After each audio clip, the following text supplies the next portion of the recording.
انسانی تاریخ کی سب سے تیز رفتار سواری کون سی ہو سکتی ہے؟ گھوڑے، موٹر سائیکل یا پھر جہاز؟ لیکن آج سے 1400 سال پہلے ایک ایسی تیز رفتار سواری موجود تھی جس کی رفتار بجلی کی مانند تھی۔ اس بجلی جیسی تیز رفتار سواری کا نام براق تھا۔ وہ سواری جس پر بیٹھ کر ہمارے پیارے نبی صلی اللہ علیہ وآلہ وسلم معراج پر گئے۔ براق کی خصوصیات کیا تھیں، اور جب ہمارے پیارے نبی صلی اللہ علیہ وآلہ وسلم اس پر سوار ہونے لگے تو وہ کیوں بفر گیا؟ کیا براق کو ماڈل سائنسی علوم سے ایکسپلین کرنا ممکن ہے؟ واقعہ معراج انسانی تاریخ کا ایک ایسا حیرت انگیز واقعہ ہے کہ جس پر انسانی عقل دنگ رہ جاتی ہے۔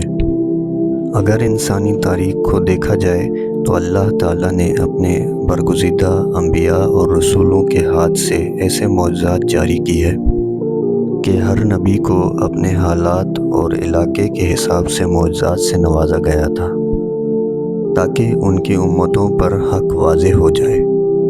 جیسے حضرت موسیٰ علیہ السلام کے دور میں جادو کا بول بالا تھا، تو اللہ تعالیٰ نے حضرت موسیٰ علیہ السلام کو ایسے ہی معجزات سے نوازا جیسا کہ ان کا عصا۔ جیسا کہ حضرت عیسیٰ علیہ السلام کے دور میں طب کا بہت بڑا مسئلہ تھا، حضرت عیسیٰ علیہ السلام اللہ کے حکم سے کوڑ کے مریضوں کو اور فالج کے مریضوں کو شفا دیتے تھے اللہ کے حکم سے۔ جب حضرت سید محمد صلی اللہ علیہ وآلہ وسلم خاتم النبی تشریف لائے تو اللہ تعالیٰ کو معلوم تھا کہ امت مسلمہ چاند پر قدم رکھے گی اور ستاروں پر کمندیں ڈالے گی۔ اللہ تعالیٰ نے اپنے پیارے حبیب صلی اللہ علیہ وآلہ وسلم کو مکہ و زمان یعنی ٹائم اسپیس کی حدود سے نکال کر اپنے قرب کا اعزاز بخشا، جس کا گمان بھی عقل انسانی میں نہیں آ سکتا تھا۔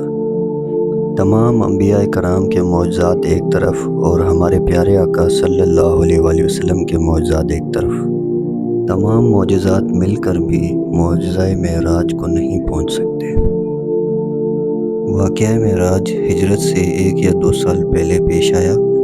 اس وقت ہمارے نبی صلی اللہ علیہ وآلہ وسلم کی عمر مبارک 52 سال تھی، لہٰذا حضرت مالک بن ساسا سے مروی ہے کہ خود حضرت سید رسول اللہ صلی اللہ علیہ وآلہ وسلم نے فرمایا کہ میں نیند اور بیداری کی کیفیت میں تھا، میرے پاس ایک فرشتہ آیا، اس نے میرا سینہ چیرا اور میرے دل کو نکال کر اس کو غسل دیا اور اسے دوبارہ اندر رکھ دیا۔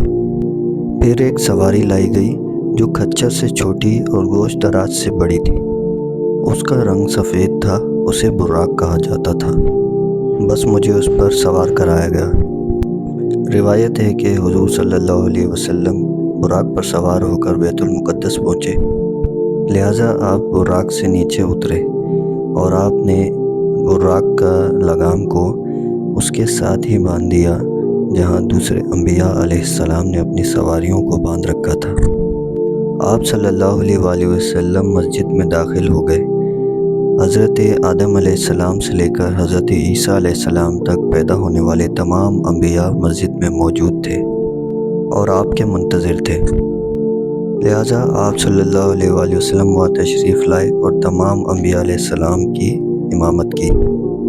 نماز سے فارغ ہو کر آپ صلی اللہ علیہ وسلم براق پہ سوار ہو گئے اور پھر آسمانی سفر پر روانہ ہو گئے اور 7 آسمانوں کا سفر کیا، جہاں کچھ انبیاء کرام سے آپ صلی اللہ علیہ وسلم کی ملاقات بھی ہوئی۔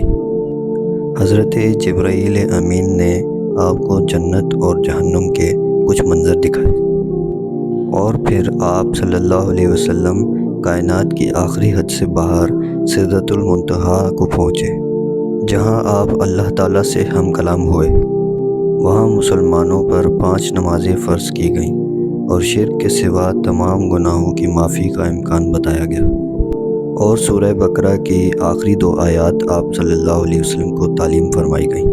اس پاک سفر سے واپسی پر حضور کچھ ایسی حالت میں پہنچے کہ جہاں آپ کا وضو کا پانی بھی ٹپک رہا تھا اور آپ کی کنڈی ہل رہی تھی۔ معراج کے اس سفر کو اللہ تعالیٰ نے قرآن مجید میں سورہ اسراء میں کچھ یوں بیان کیا ہے: پاک ہے وہ رب جس نے اپنے بندے کو ایک ہی رات میں مسجد حرام سے مسجد اقصی تک کی سیر کرائی، جس کے ارد گرد ہم نے برکت رکھی ہے تاکہ ہم اسے اپنی کچھ نشانیاں دکھائیں۔ بے شک وہ سننے والا اور دیکھنے والا ہے۔ معراج کے اس عظیم سفر میں حضرت سید رسول اللہ صلی اللہ علیہ وسلم جس سواری پر سوار ہوئے تھے اسے براق کہا جاتا ہے۔ اب سوال یہ پیدا ہوتا ہے کہ یہ براق کیا تھا؟ کیا ایسی کوئی مخلوق دنیا میں پائی جاتی ہے؟ تمام مفسرین کے مطابق براق لفظ برق سے نکلا ہے، اور برق چمک کو کہتے ہیں، لہٰذا حضرت سید رسول اللہ صلی اللہ علیہ وسلم کو جو سواری کے لیے چیز پیش کی گئی تھی وہ بہت ہی سفید اور چمکدار تھی، اس لیے اس کا نام براق پڑ گیا۔ اور یہ بھی کہا گیا ہے کہ بجلی کی چمک کے مانند اس کی رفتار ہے۔ روایتوں کے مطابق براق کھچر سے چھوٹا اور گدھے سے بڑا تھا، اور جہاں اس کی نگاہ پڑتی تھی وہاں اس کا قدم پڑتا تھا۔ علماء کے ذہن میں یہ سوال پیدا ہوا کہ اللہ نے حضور کی سواری کے لیے براق کا ہی انتخاب کیوں کیا، جبکہ وہ اس بات پہ قادر ہے کہ بغیر کسی سواری کے آپ کو تمام سفر طے کروا دیتا۔ لہٰذا حافظ ابن حجر نے لکھا ہے کہ معراج کے سفر میں سواری کے چناؤ میں بڑی حکمت ہے، حالانکہ اللہ تعالیٰ اس بات پر قادر ہے کہ اپنے نبی کے لیے زمین کو سکیڑ دیتا۔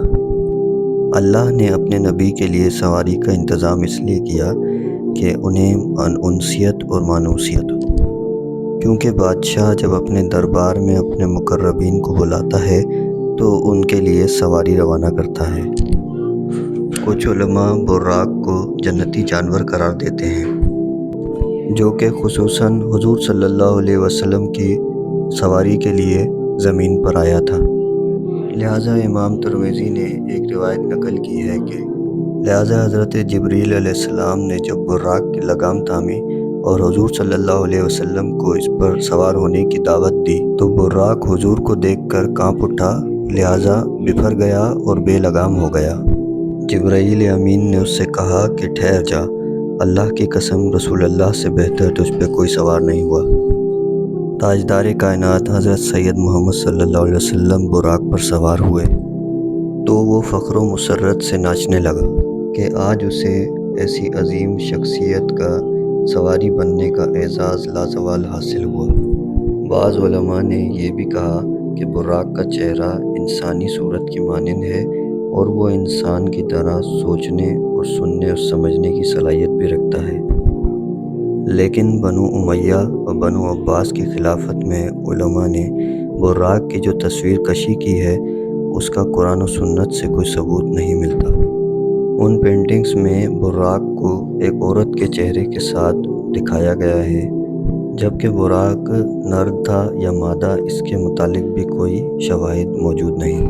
واقعہ معراج اللہ تعالیٰ کا ایک معجزہ تھا۔ جس طرح سے ہر معجزے کو سمجھنا اور ثابت کرنا انسانی عقل کے لیے ممکن نہیں، اسی طرح سے معراج کے اس عظیم سفر کو سمجھنا انسانی عقل کے لیے ناممکن ہے۔ لیکن جدید فزکس نے کچھ عرصے پہلے ایسا نظریہ پیش کیا ہے جو قابل غور ہے۔ آئنسٹائن جسے پچھلی صدی کا سب سے بڑا سائنسدان مانا جاتا ہے، اس کی تھیوری آف ریلیٹیوٹی جدید فزکس کی بنیاد ہے۔ آئنسٹائن نے اس تھیوری میں بتایا ہے کہ اس کائنات میں ٹائم اور مقامات تمام لوگوں کے لیے اسٹیٹک نہیں بلکہ مختلف ہوتی ہے، اور یہ مقامات کے اعتبار سے بدل سکتی ہے۔ لہٰذا کوئی شخص اس کائنات میں روشنی کی رفتار سے سفر کر پائے تو اس کے لیے ٹائم رک جائے گا۔ اس نے ایک مثال پیش کیا کہ اگر کوئی شخص ایسی کسی سواری میں سفر کر رہا ہو جس کی رفتار لائٹ کے برابر ہو تو اس کے لیے وقت تھم جائے گا، اور وہ جب کئی سالوں بعد واپس آئے گا تو پھر اس کے لیے کچھ سیکنڈ ہی گزرے ہوں گے۔ وقت کے اسی فرق کو فزکس میں ٹائم ڈائلیشن کہتے ہیں۔ اس سائنسی ٹرم کو سمجھنا سفر معراج اور براق کو سمجھنے کے لیے بہت ضروری ہے، کیونکہ براق کی رفتار بھی روشنی یعنی برق کی رفتار کے برابر تھی۔ اسی وجہ سے اس سواری کا نام براق تھا۔ اسی وجہ سے آپ صلی اللہ علیہ وآلہ وسلم جب معراج سے واپس آئے تو تیز رفتاری کی وجہ سے وقت بالکل نہیں گزرا تھا۔ اسی وجہ سے سالوں کا سفر کچھ ہی لمحوں میں طے کر لیا تھا، جسے آج کی سائنس ٹائم ڈائلیشن کے حساب سے تسلیم کرتی ہے، لیکن آج بھی انسان اسپیس ٹیکنالوجی میں اتنا آگے نہیں بڑھا کہ ہر سوالوں کا جواب سائنس کی بنیادوں پر دے سکے۔ جیسا کہ انسان اگر لائٹ کی اسپیڈ سے اسپیس میں ٹریول کرتا ہے تو اس کا جسم ماسلیس ہو جاتا ہے اور اسے انفائنائٹ انرجی کی ضرورت ہوتی ہے، جو بظاہر انسانوں کے لیے ناممکن ہے، لیکن اللہ تعالیٰ کی ذات کے لیے بالکل نہیں، کیونکہ وہ ہر چیز پر قادر ہے۔ لہٰذا اللہ تعالیٰ نے اپنے پیارے حبیب صلی اللہ علیہ وآلہ وسلم کو اس سفر کے لیے ایک عظیم جسمانی قوت بھی بخشی تھی۔ واقعہ معراج حضور صلی اللہ علیہ وسلم کا ایک دائمی معجزہ ہے، جس کی سچائی نئے نئے سائنسی انکشافات کے ساتھ واضح ہوتی جائے گی۔ تمام تعریفیں اللہ عز و جل وحدہ لا شریک ذات کے لیے ہے۔ درود و سلام حضور صلی اللہ علیہ وسلم کی ذات پر۔